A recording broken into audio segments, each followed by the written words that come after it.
It's the Daebak Show.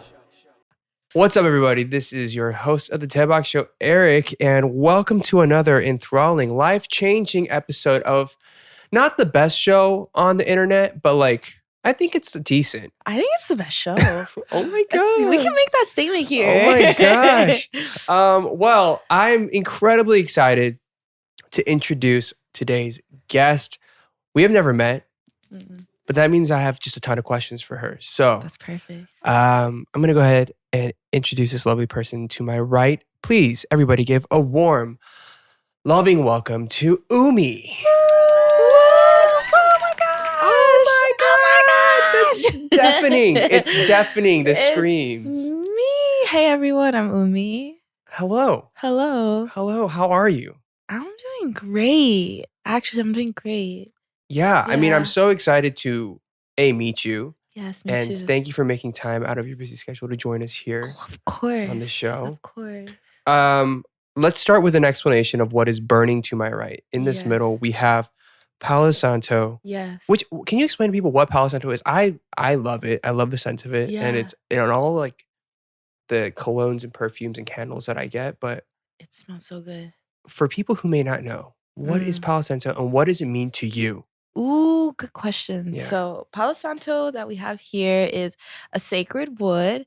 And usually when it's cultivated correctly, it's cultivated after the tree has fallen. Oh, And from ancient times, it's been used to cleanse the space. It's been used in ceremony. It's been used I use it a lot just to clear energy.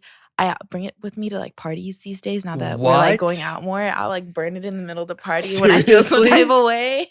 Yeah, so Palo Santo or sage are the ones that I use.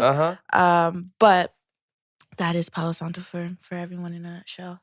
Okay. Well, now we have a crash course on Palo Santo. Let's get the Yes. crash course on Umi. Smooth Let's transition. do it. Oh man, gosh, this is maybe the best show in the world. In the oh world. my gosh. Well, nice to meet you. Nice to meet you too. How are you? Good. Today's been a lovely day. Yeah. Yeah, it's been really relaxing. This whole week's been really relaxing for Yeah. me. I had the week off from the studio, Nice. so I've just been sleeping That's good. and painting Uh-huh. and frolicking in nature. That's incredible. That's all I've been doing. That's awesome. Thank you. I guess for people, for people who join the show, we Yeah. kind of do a deep dive into the past, into Mm. your upbringing and your Yeah. beginnings and your origin story, and then we bring it full circle to where we are today, and we're looking Yeah. forward. So I want to start. Just tell us about yourself. Where are you from? Yeah. Where were you raised? Mm. And your family. Ooh, good questions. So I am from Seattle, Seattle, Washington. I grew up with me, my mom, my sisters. My parents divorced when I was really young, so I kind of lived with my dad and with my mom, kind of what's the word? Back and forth. Yeah. Which has been really cool because my dad is Black, my mom is Japanese, so I feel like I was able to tap into both of my cultures Mhm. growing up. But I grew up mainly with my mom, so I speak Japanese fluently. I Wow. went to Japanese school, and I feel very Black and very Japanese in terms of culturally. Yeah. And then since I was little, I've been doing music because my dad, he played the drums Oh, in okay. the church, Okay. and my mom played the piano. She played classical piano. And so I just grew up playing an instrument. I played guitar, I played piano, I dabbled in the drums a little bit. And I also started writing music when I was 5. 5? Really Wait, do you remember young. your first song? Yes, I do. It's called I Belong in Hollywood, believe it or Oh not. my gosh. What? Yeah, what a Wow, what a coincidence. visionary song. What if it's because Manifesting. my mom got me this matching 2-piece that said I Belong in Hollywood on the back. And I was just like, I belong in Hollywood. That's the melody. Oh my gosh. And I got my sisters to sing with me. I used to do little concerts at home on the bed. I Yeah. got my 2 little sisters to sit in front of me. And I'd be doing, this thing where you do the hand. You're like, Uh-huh, hey, uh-huh, everybody. I did all that stuff. But yeah, that's kind of how I started doing music. Then I moved to LA 3.5 years ago. Mm. and I went to USC for a little bit, Uh-huh. studying business. Man. But at the same time, I was doing sessions and like kind of getting into the music world. And I wasn't really going to school. So I dropped out because I was like, I'm not even really going to school anymore. And now I'm doing music full time, living a beautiful life. That's amazing. Yeah. So many questions. Oh, please To ask. start, how did your parents meet? Yeah, so my mom moved to Seattle when she was how old? In her early 20s. Mhm. And she used to ride the bus to go to school. My dad's a bus driver. And so they Oh, met on the bus. wow. Yeah. That's such a fun, that's just like a movie. Right? It's like a It's like a movie. cute movie. And they're both They're musicians both and like, musicians. They love music. My mom used to go to like R&B clubs and like she was a heavy partier in her young days, but on like music scene, party girl. And so Yeah. she like met a lot of people through that. That's cool. So you have 2 younger I have sisters. 2 younger And sisters. what are their names and how old are they? Nami and Mia, and they're 20. They're twins. They're twins. They're twins, yes. Oh, wow. And it's interesting because I feel like both of them are like 2 parts of me. If I was one, I got split up into 2 and created my 2 little sisters. Wow. Yeah. That's so fun. Did you guys get along growing up all the time? Nope, not at all. We did not like each other growing up. It was brutal, honestly, because we would always gang up in groups of 2. So it was either 2 of them versus me and one of them versus the other, but it was usually the 2 of them versus me.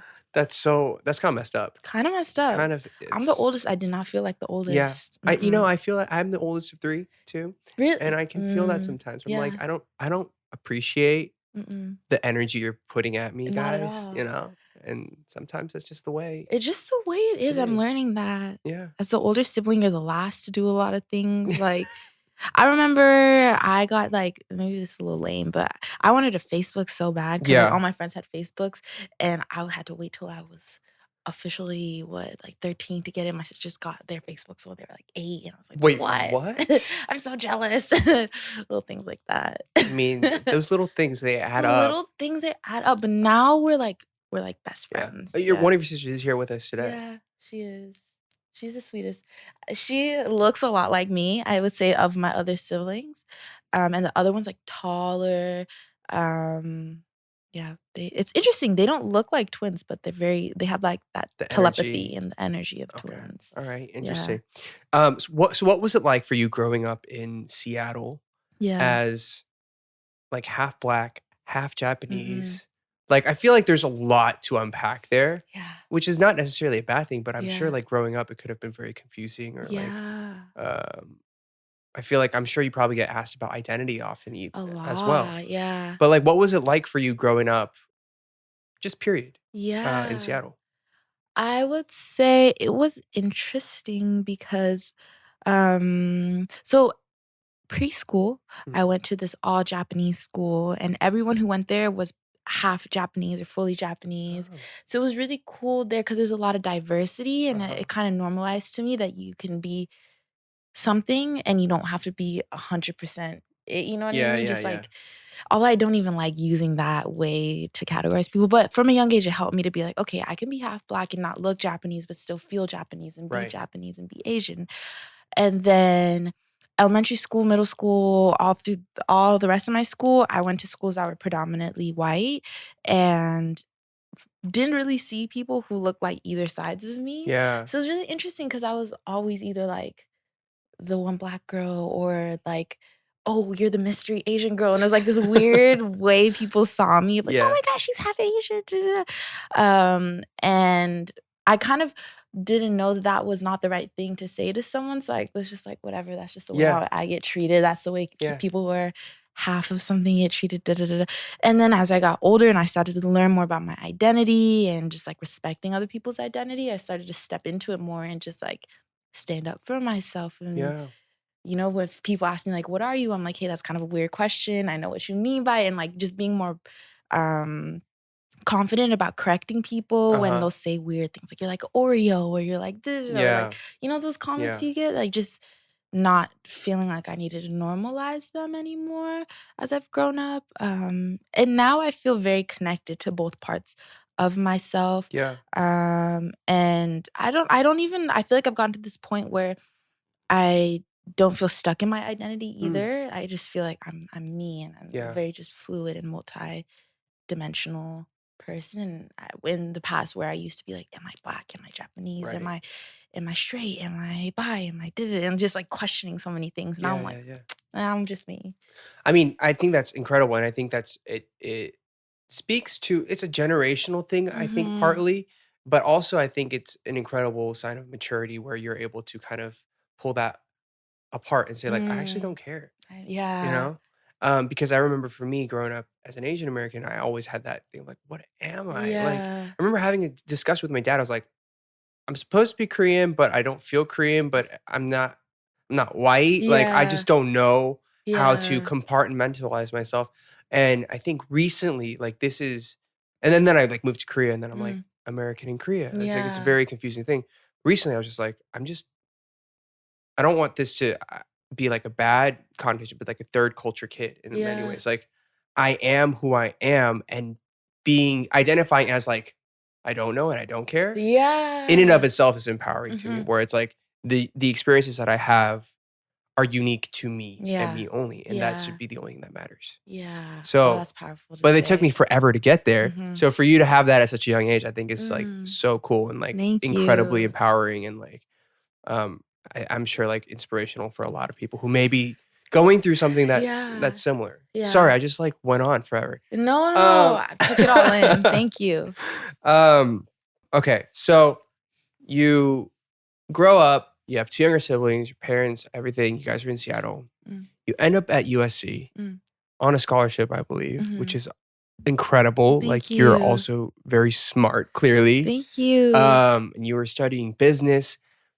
How did you like start dabbling in music? And like Mm. also, why USC? Yeah. You know? There's a lot of questions. Okay, I'll start with why USC and then take it from there.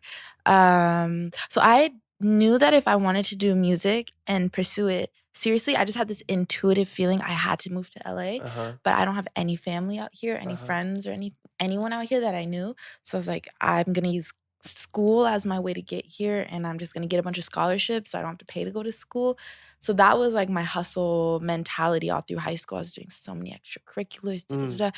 And then USC is like just locationally really close to a lot of Yeah. studios. It's just a great central place to go to school. So it was a location thing that drew Okay. me to the school.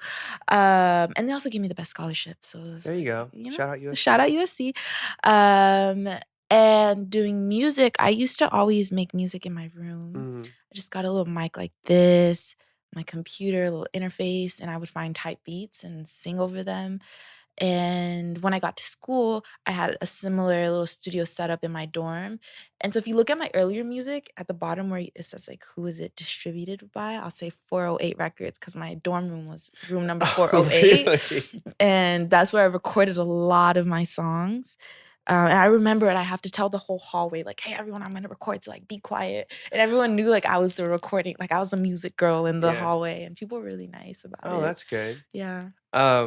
Were you performing all the time as you grew up as well, or like in school, or was it more of like a bedroom, like I'm gonna write for Mm. myself and the internet kind It of was thing? very bedroom Okay. thing. I had really bad stage fright Uh-huh. most of my life. I think it was a confidence thing that I Mm-hmm. had to step into. Mm-hmm. So every time I would go on stage, I couldn't breathe, and I felt Oh like man. I couldn't really, I couldn't sing how I could sing by myself. Uh-huh. Um, but when I moved to LA, I was like, yo, I need to get over the stage fright thing if I'm really Yeah. trying to do this. So I did open mics every single week. So you forced I yourself. forced myself to get out of it at this place called The Pocket. I hope they bring it back. They used to have a live band Mm. that would play any song that you Really? requested, That's awesome. even originals. They would just pick it up as you're singing. Wow. Yeah, so Super that's how I dope. kind of got over it. What do you have like? Did you ever have a moment where you're just like, oh man, I just completely botched that performance? Oh yeah. In high school, I Uh-huh. was like, Umi, I'm gonna step out of my comfort zone, and I did a talent show. And I was singing on the piano, and I was trying to hit this high note. And in my head, I was like, oh, the high note is coming. You know, you can't think about like high notes. You can't. You just have to let Yeah. them come. I was thinking about it too much, so my voice cracked so crazy in front of like 2,000 kids. And I remember thinking, I'm never freaking singing in front of anybody again. Like, this is it. I feel that. I feel that completely. I think that's like the one thing I realize. It's like when you're singing on stage, when you're like, I hope I don't crack. I hope I don't crack. Every time you think that, You crack. crack. And so then there was a certain point where I was like, I'm just gonna hit it. Yeah, I can do I'm it. gonna hit it. I'm gonna hit it. Yeah. And then when I changed my mentality to that, it changed. I don't know. That's like such a weird mental thing. Yeah. But I think it's like very true. It's so true. You can't psych yourself out while you're on stage, but it's so natural to like overthink it. Yeah. Yeah. I overthink on stage all the time. So I'm just like, stop.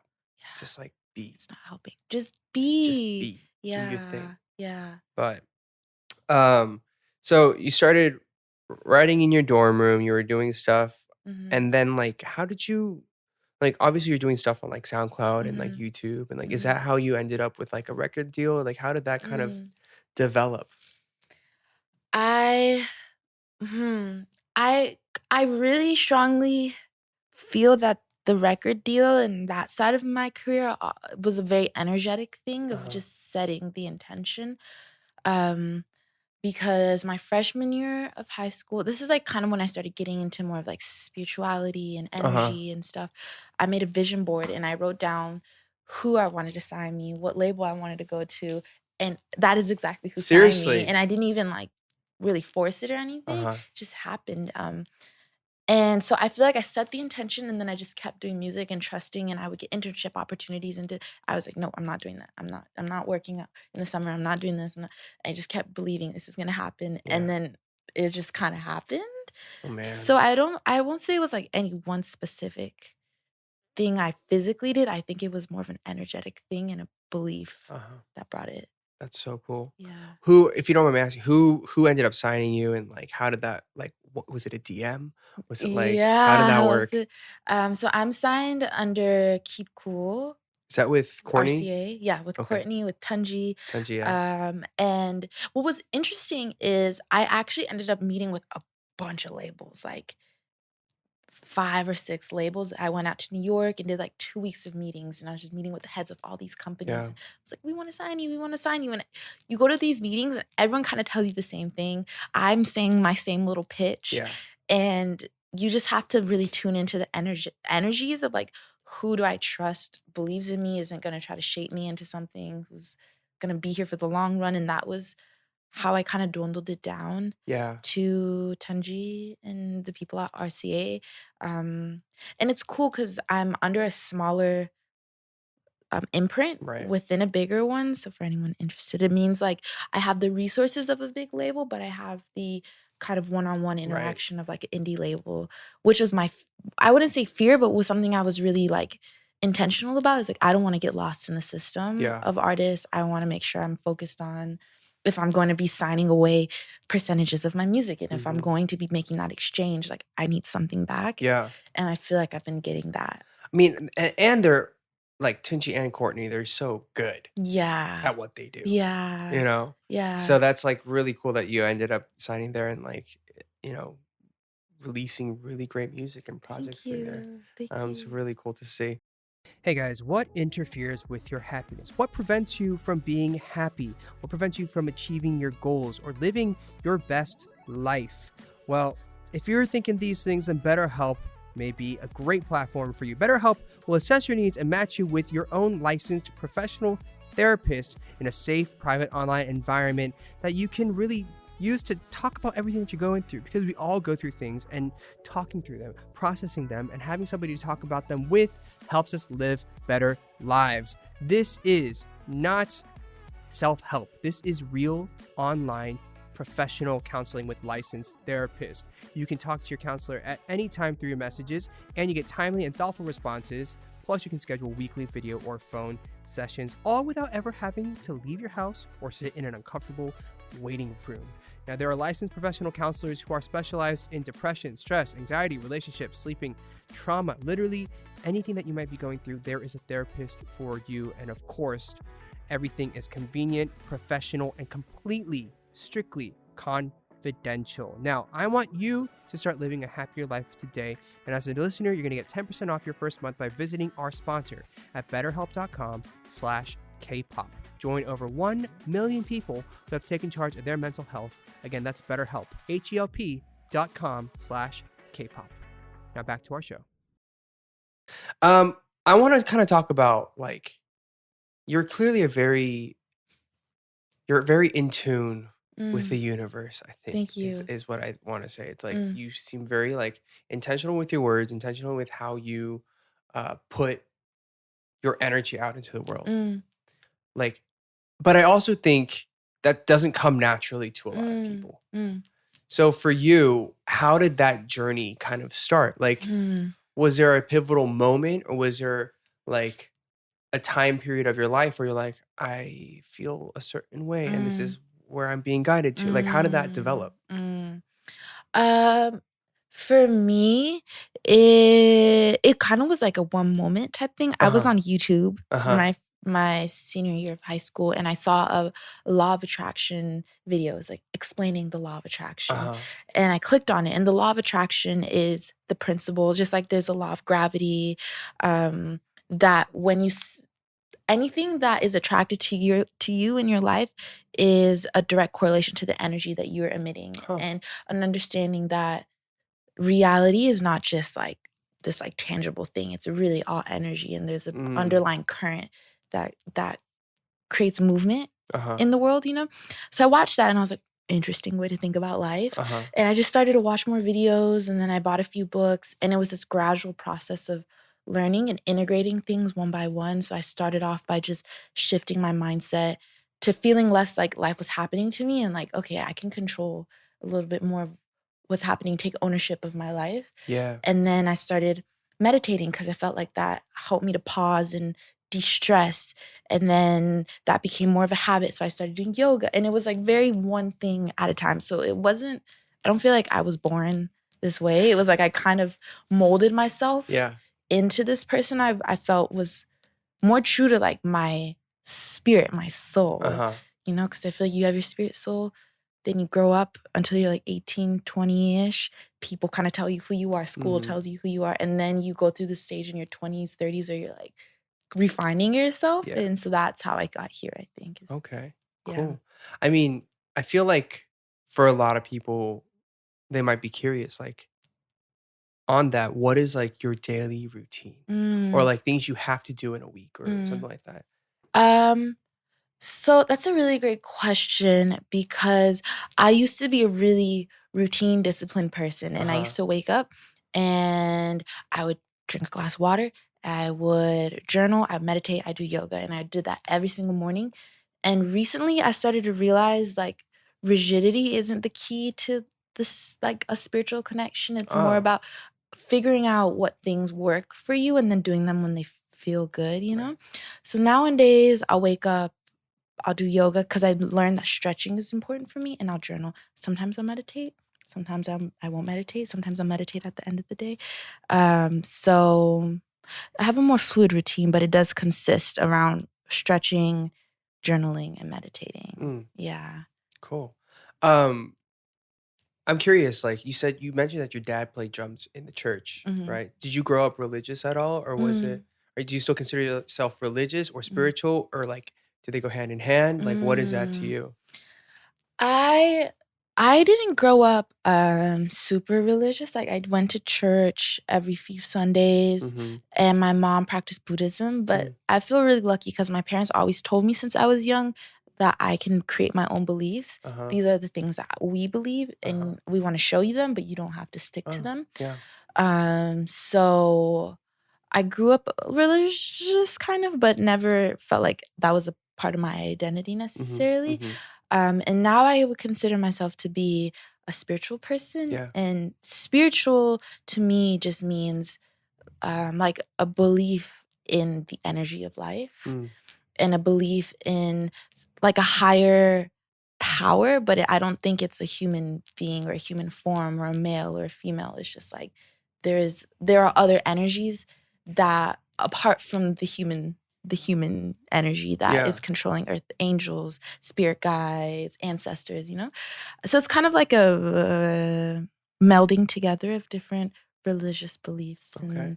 and ideas and philosophies people have. That's cool. Yeah. That's can totally feel that. I took a class in college, and it was about how Christianity, Judaism, and Buddhism can like intersect Mhm. and create and inform like a better understanding of like a religious belief that is Yeah. like right for you. And I was like, oh, that is interesting. Like there are Yeah. different parts of everyone that like allow that inform and allow you to better explore whichever your Oh, that's religion you is. worded that really well.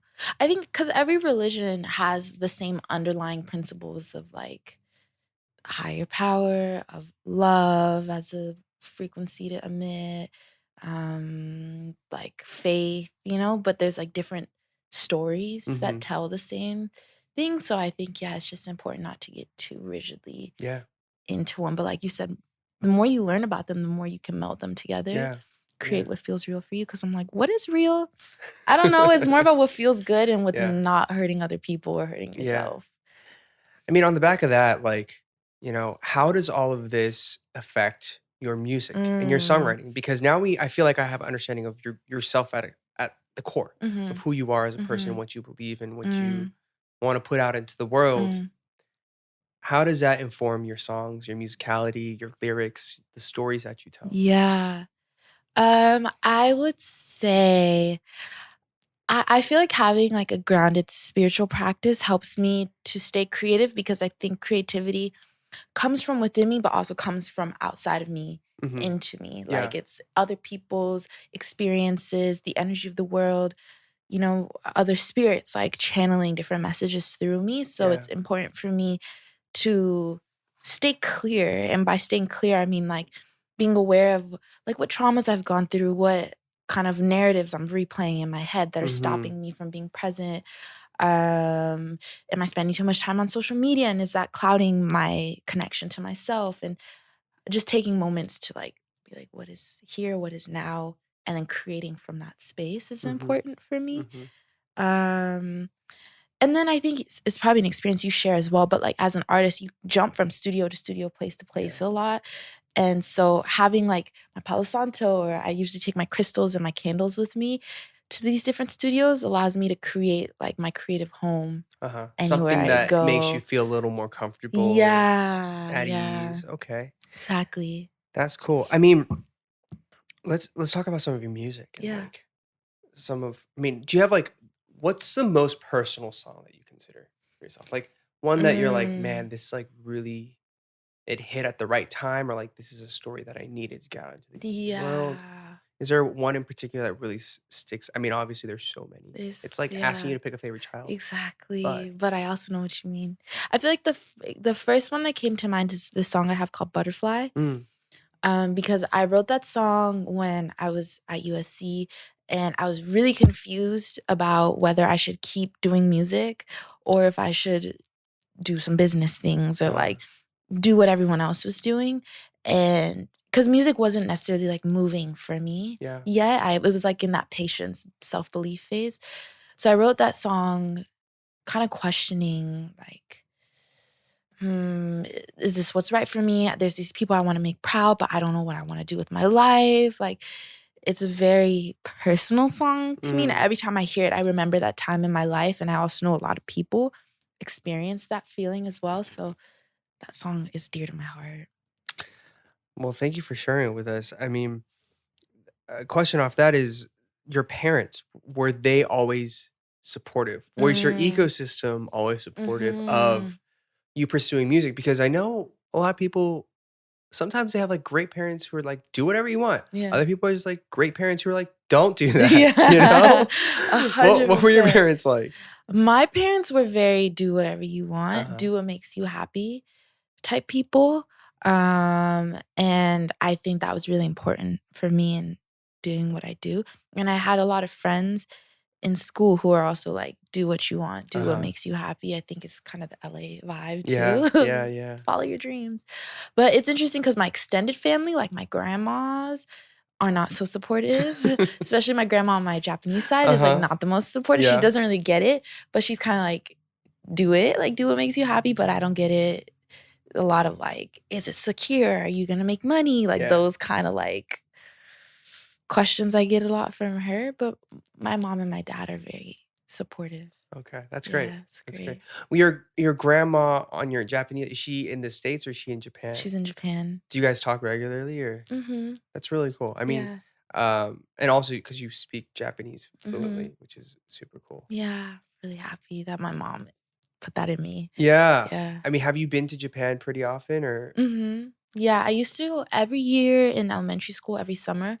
And then I stopped in high school and I went back 2 years ago and the year before that. Mm, Yeah. that's awesome. I really want to I go back. I think so. My parents immigrated in the 80s. Mm-hmm. My grandparents were all in Korea, but like when I grew up, there was like no connection. Just Hmm. because it was a distance thing. It's like Yeah. uh, phones expensive, like Yeah. everything. So whenever I hear of a friend or like somebody that like, oh, I'm like really close to grandparents, like, oh man, I wonder what it would have been like. Because Yeah. my parents were also my dad's like the youngest of 7 or 8. Hmm. So they were like my oldest aunt, and my dad are 18 years apart. Hmm. So there's like a natural age gap where it was Mm-hmm. like we never really got to be close. But Yeah. whenever I hear like I'm really close to family, whatever, I'm like, oh, that's really cool that Yeah. you're able to share that. That's Um, a great point.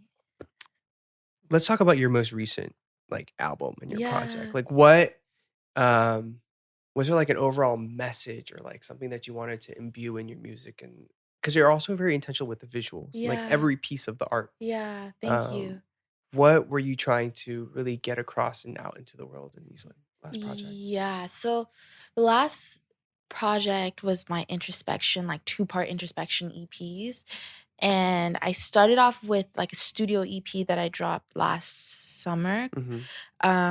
And that project, I just wanted to showcase kind of all the different styles of music I've been tapping into, whether it was like rappier type vibe or slower R&B sound, poppier stuff.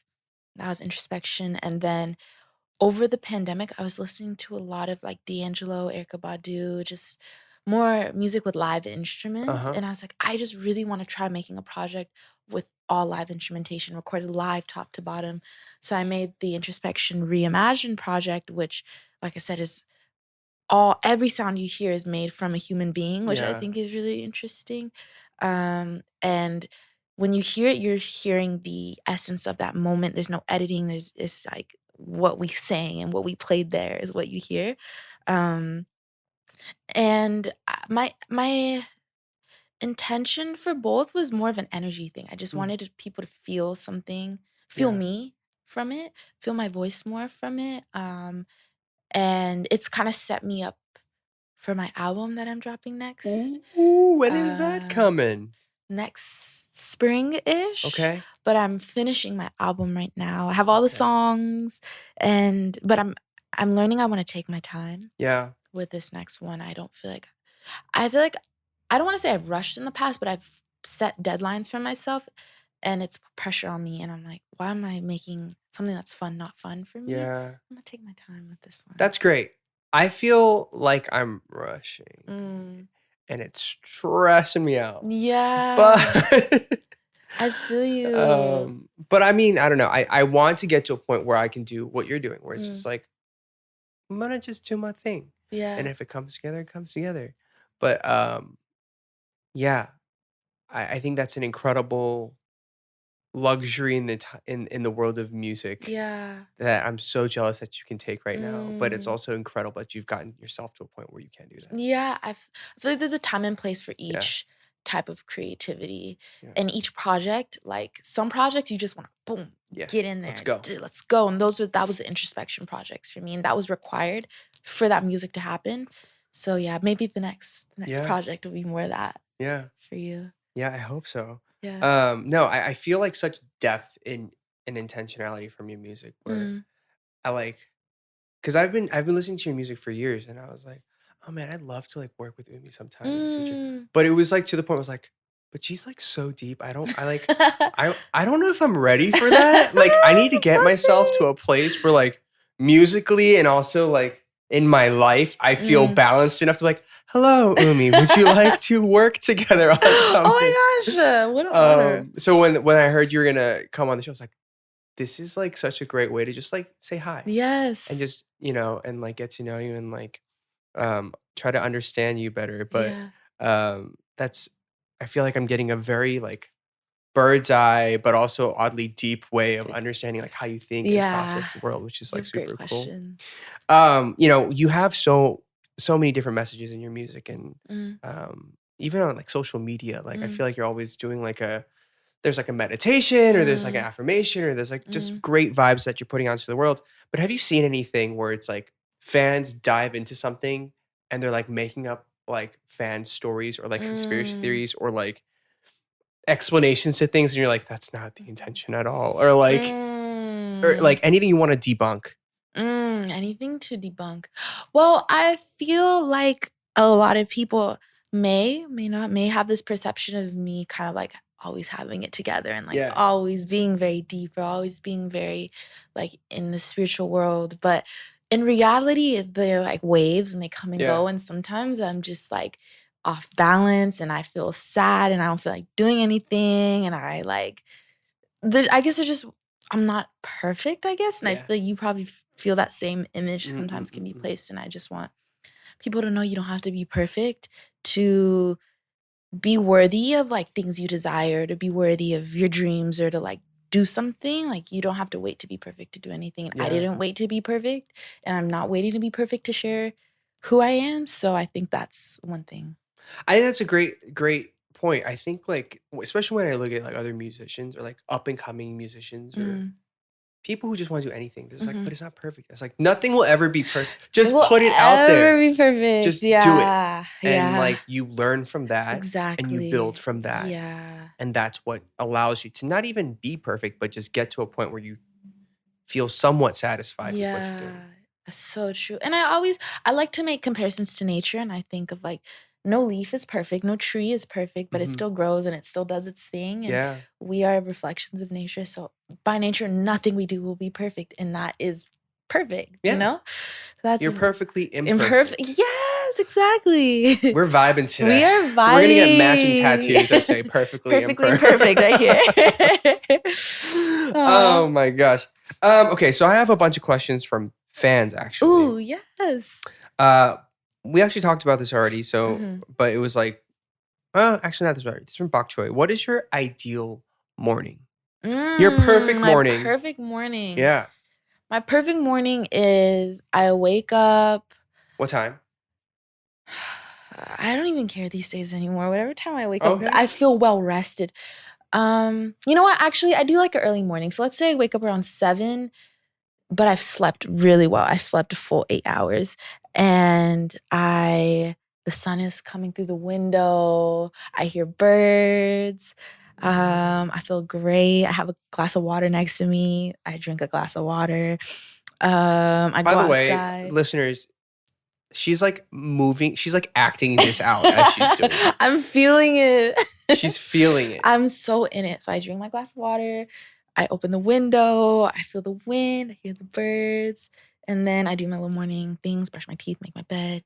Um, there's a smoothie waiting for me to Ooh, what's in the drink. smoothie?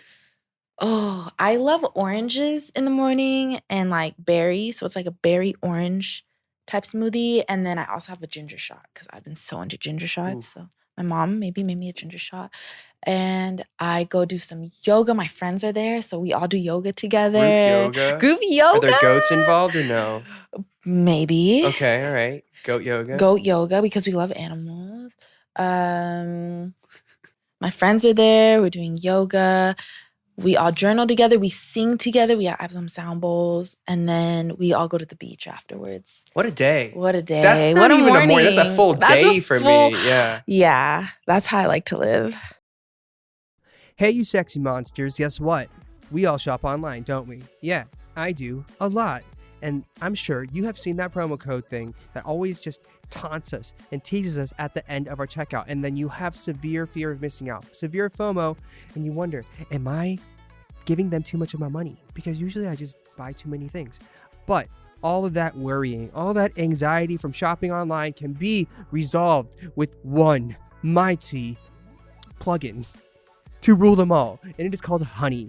It can be all ruled and solved by Honey. Now, Honey is a free browser extension that scours the internet for promo codes and applies the best ones it finds to your cart. It supports over 30,000 stores, and it's literally like the easiest thing to use. Now, I personally use Honey a lot. I used it, I think, like 4 days ago. I went shopping. I know. I shop a lot online, but I felt good because at the end, Honey said, "Hey, you have the best price."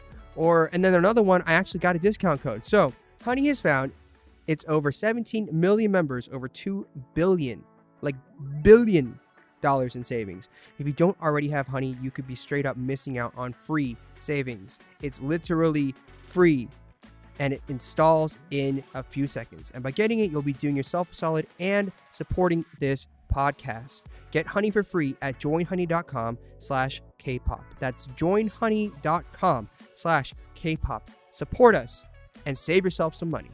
Now back to our show. All right, this is from Emmy Haydell. Have you ever had to fight loneliness? And if so, how did it get to a point you're at spiritually to be by yourself? I definitely did, especially last year because I lived alone during quarantine, and I spent a lot of time with myself. But I think that what I realized is I'm alone, but I'm not alone because there's nature, there's trees, there's my plants. I realized that there's subtle energies around me that don't make me feel alone all the time in places where I would isolate myself from the world. And then also on another tip, I think my discomfort from being alone oftentimes came because my mind would spin and I felt like I couldn't escape from my thoughts. So I took a lot of last year to process and heal from a lot of things that I've gone through. So nowadays when I'm alone, like I'm pretty empty-minded. Like I'm just like, there's nothing really I'm thinking about. Versus before it'd be like, what about this? What about that? You got to get this done. You got to do that. Da, da, da, da. And so I've just learned to quiet my mind. And so I'm like more peaceful by myself. Yeah. And I think the last thing I want to add to that is understanding why it's important to be alone, because I just I don't get why I should be alone. And I realize it's good for recharging, and it's good to hear your intuition and hear your spirit speak to you and things like that. So I find more value in that time. Yeah, that's awesome. I feel like exactly the same. I love being alone. I love just I long for the days where I could just spend days by myself because it's a moment for me to just get in tune with my body and my mind. And people are like, "But don't you get lonely?" I'm like, "No." Like if you are accepting who you are and you're learning to be okay with being by yourself in your truest form, which is alone to me, I think, then you are getting to a great mental health spot. It's kind of how I've picked up on it. I think so too. And then one thing I've also been learning is I've been finding more people who I can be around where I can be alone and be with them at the same time. Like people who you can completely be doing your own things, but still be in the company of them. And I think that's how I want to transition into is after spending a lot of time alone, coming to peace with that, being able to protect my energy and not take in people even when I'm around people, if that makes sense. Yeah. Yeah. It's a great ideal situation to get into. Yeah. Manifesting that. All right, this is from Bunch of Friends. How would you describe your music in your own words? I would describe my music as frequency. It's it's fluid, it flows, and it's evolving. Okay. Yeah. Fluid, flows, and evolving. Yeah. All right, this is from Marvin Eunice. Oh my God. I have a question. Your song, Remember Me, holds so much meaning. It is my absolute favorite. I'm curious to know if your songs are inspired by real events in your life or if you write from the point of view of a character. Love you, Umi. Thank you for that question. It's a mixture of things. I will sometimes write from experiences. Remember Me was written from the perspective.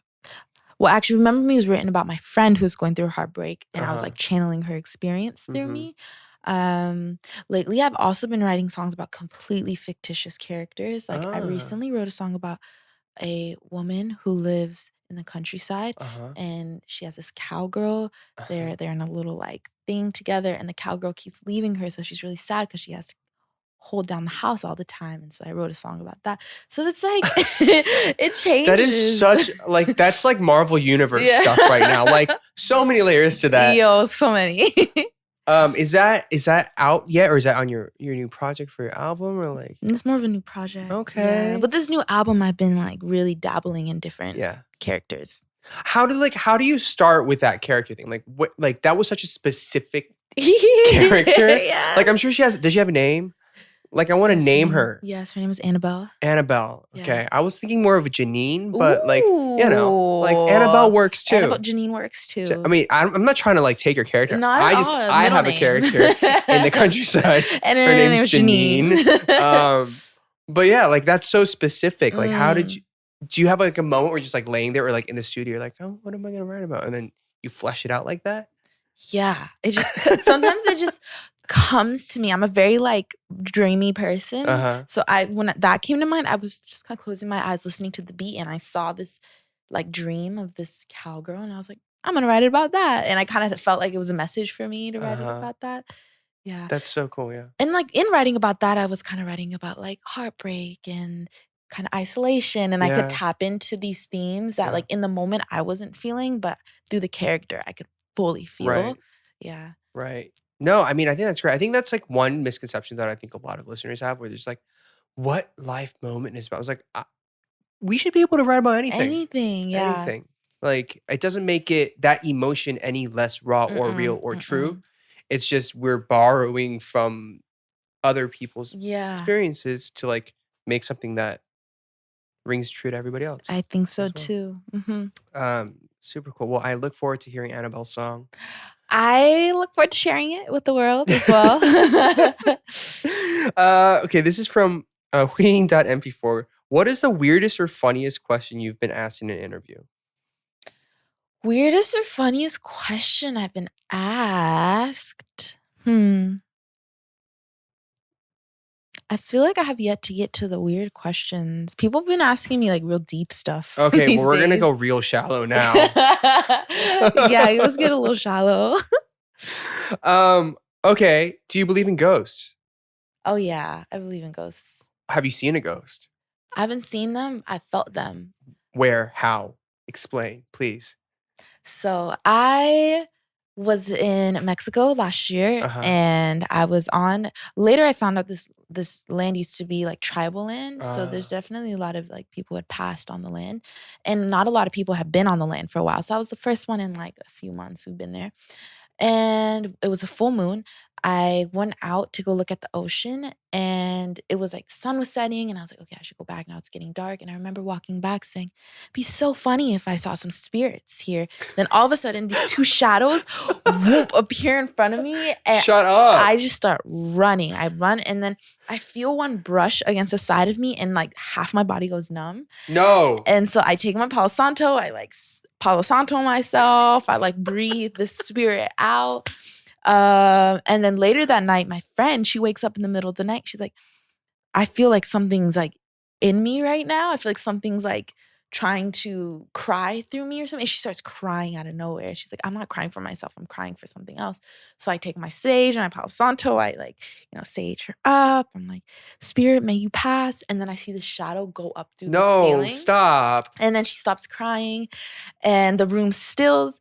And I will say, like, I wasn't scared because I could feel the spirits weren't scary. But I think spirits know when you can see them and feel them, and they get really excited. And sometimes they'll like come to you. Well, you also invited them. I definitely invited them. You were just like, yo, spirits, what's up? Where you at? Exactly. Okay, attack me. Come to me. So nowadays, I no longer like, I don't not that I don't welcome them, but I always say like, I don't want to see you right now. I don't want to hear you. I don't want to feel you right now. They don't touch me unless I welcome them. Yeah. That's what I learned from that. Oh my gosh. Don't just let them in because they'll come in. Oh my gosh. Well, the other thing that's like, I'm not trying to make light of like a demon possession right now, but like, what? Yo. Like, what? And also the fact that you had Palo Santo with you as you're running. What I'm imagining, as you told the story, is like you're running in the desert by yourself, and then you're like, spirits, Palo Santo, like Power Rangers, let's go. Like, just, it was like that energy though. oh my gosh. I carry it with me everywhere. You never know. You never know. It's gonna become my thing. I'm gonna borrow that from you. I'll give it to you. Thank you. It's my gift. Thank you so much. Of course. But oh wow. So that's I always love asking that question because people are like, I've never seen one. Or I get one like, we were in Mexico. Yeah, that was crazy. Oh, man. I haven't had an experience like that since, and I don't know if I ever will. I don't think I need another one like that. Yeah, I mean, I don't. Let's pass on that. Let's pass on that one. Let's pass on that one. All right. So we have like a lightning round for you, just in case we missed anything. We have some lighter Q&A things. Cute. You just answer the first thing that comes to mind. Okay. All right. Very serious questions. Here we go. It's lunchtime. What are you eating? I like smoothies, so I would do smoothie. Okay, smoothie. What's in it? Is it blueberry orange? Yes. All righty. Butterfly or breathe? Butterfly. Ooh. First celebrity crush? Ooh. There's this kid on Barney that I really liked. Barney? Yeah, when I was like 4. That was my first celebrity crush. Wait, what? Yeah. Okay, explain this character on Barney or this person on Barney. I don't know. I just thought he was really cute. What did he look like? What was he wearing? Like maybe somebody out there was like, I had the same Barney crush. Like I don't remember because he was on a lot of episodes. He wore a lot of different clothes. Uh-huh. I don't remember anything about what he looked like. I just remember I had a crush on him. Okay. And then I would say after that, I really haven't had celebrity crushes after that, which is interesting. I also think it's incredible that like most celebrities, if you're like, who's your celebrity crush? It's like, oh, like Iron Man or like, I don't know. You're like this kid who's a cast character on Barney. Like, what? I can't think of anyone else. All right. Favorite lyric of all time? Oh, favorite lyric of all time. Janae Aiko in the song called Eternal Sunshine, she says, is it strange for me to say that if I was to die today, there's nothing, I have to sing it. Yeah. Is it strange for me to say that if I was to die today, there's not a thing that I would change. I lived well. Wow. It's really beautiful. Very beautiful. Very beautiful. Very deep. Man, I hope we all get to that place. Truly. Yes. Quick, tell us 3 self-affirmations. I am loved. I am worthy. This third one, there's so many. I am loved. I'm worthy. I'm in the right place at the right time. There you go. Poetry slam or sound bath sesh? Sound bath sesh. Sound bath. I've never done a sound bath. How is it like? So wonderful. Okay, I'm gonna have to. You were gonna love it. I'm gonna have to ask you for some recs. I would love to. Okay. Skydiving or bungee jumping? Skydiving. Ooh, I agree. Yeah, I'm not trying to bounce around. I want one and done. Like, just get me down. Just get me down. Yeah. Passenger or driver? Passenger. Okay. I want to take pictures. Okay, good. Art and history or space and science museum? Oh, I love them both. Right now, I'm in an art and history mood. Alrighty. Clean as you cook or clean up at the end? Clean as I cook. Clean as you Good cook. question. All right. Something that is always on your grocery list. Dates. I love dates. I love your answers. They're so random. Like, most people don't even know what dates are. People are like, you going on a date at the grocery store? No, dates.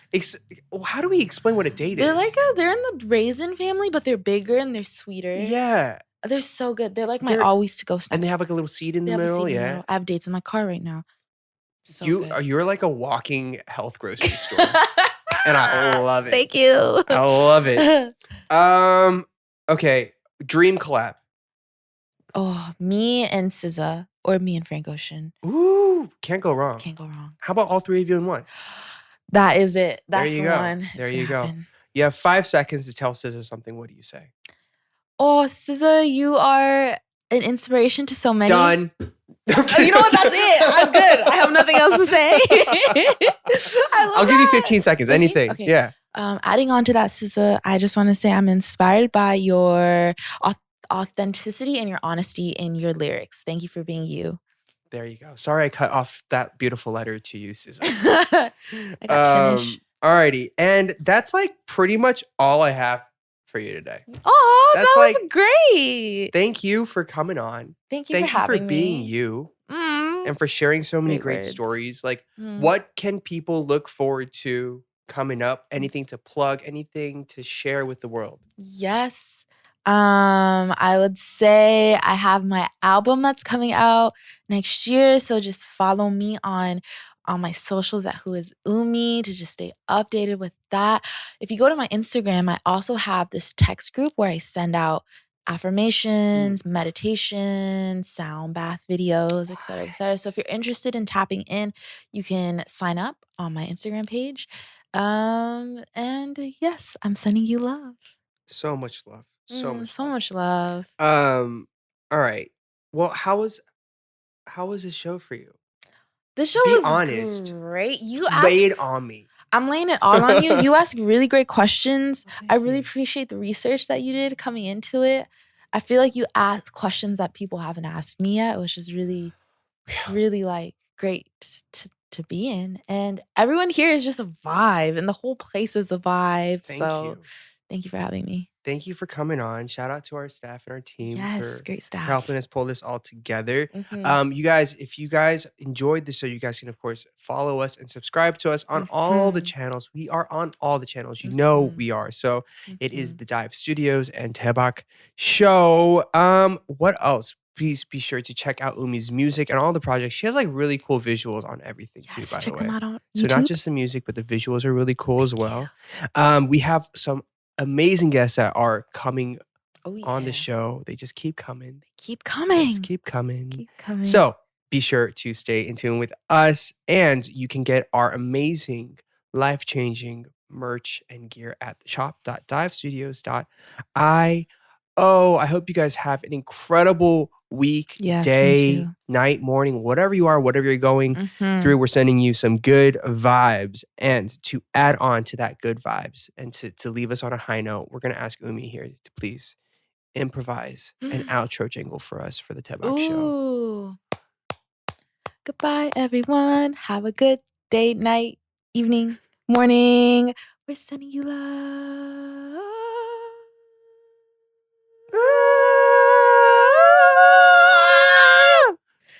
Thank you, everybody. We'll see you next week on the Daebak show. Bye-bye. Hey guys, before you go, make sure you like, subscribe, and turn on the notifications for this channel. And comment if you can. And before you go, there's so much more content. Look at this. Amazing content for you guys to check out. Do it now. Please? Okay, bye. Go. Bye.